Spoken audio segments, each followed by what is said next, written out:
It must be a few years ago that I was attending a gathering of young couples preparing for marriage. And there was a panel of more seasoned couples answering some questions asked by the audience. And one of those questions was, do you pray together? And one of the husbands responded, and I'll use the words of the scripture so as not to scandalize anybody, I'll have relations with her, but I won't pray with her. That's just too vulnerable. Now, this is a story I have repeated very often because it's a question to couples that I have repeated very often, asked very often. And more often than not, the answer I get is no. Even amongst very faithful, perhaps even daily mass-going Catholics, still do not pray with their spouse or pray with others. Now, some may say yes, but when I press them a little bit more, what they mean by yes is, well, we'll pray grace before meals. Maybe they'll even go so far as to pray a rosary together. Good things, no doubt. But what I'm asking is, do you have that deep prayer from the heart, an extemporaneous prayer, one that expresses your hopes and your fears, your dreams, your desires, your disappointments?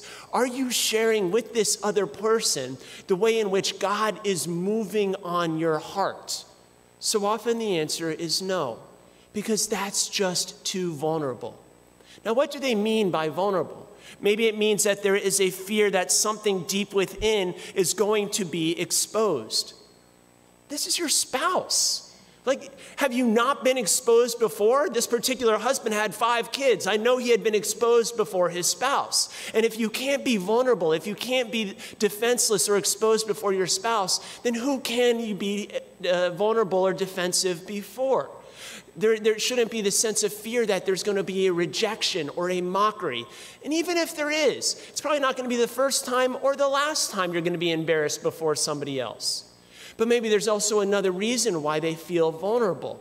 Because as Catholics, we don't do this very often. We're not very well practiced or versed or exercised in praying out loud. But how does a child learn how to speak? He first starts by babbling, and only by speaking does he learn how to speak. Only by praying with others do we learn how to pray. And so the question might be, if we're not able to do this with another person, how well are we really doing it with God? Can I express to him? Can I be vulnerable with him about those things that are going on within me? Or do I merely allow my prayer to remain on the surface? Within every baptized person, God dwells. And if God is infinite, then that space within us is also infinite. It's inexhaustible, ineffable. The only way we can even begin to penetrate that is with the language. It's with prayer. Not only within our own person, but also within the person of another, with a shared language of prayer.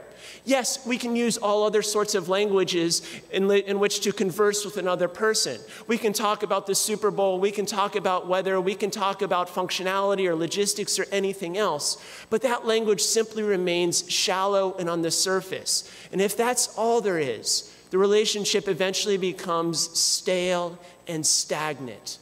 Only with the language of prayer can it go deeper, penetrate more into the recesses of the heart each and every day, such that a married couple who does pray together after 40, 50, 60 years of marriage, they can say, I know you more today, and therefore I love you more today than I ever have in the past. A marriage that continues to grow and to go deeper rather than just to remain stagnant and stale. We have 2 examples of this in our first reading from the book of Genesis. We hear at the very beginning that the man had relations with Eve. But for most of you, you know that the verb there is to know. Not to relate to or have sex with, but it is to know. But it's not just knowing about somebody, their height, their weight, their eye color, their likes, their dislikes. It's not knowing about them, it's knowing them at a deep and intimate and penetrating level. But that's not the only place that that word appears. It appears later on when God asks Cain, where is your brother? I do not know. right? He does not know him. He does not know where he is at. And so we have these two examples, the one that knows and the one that doesn't, the one that brings forth life and the one that causes death.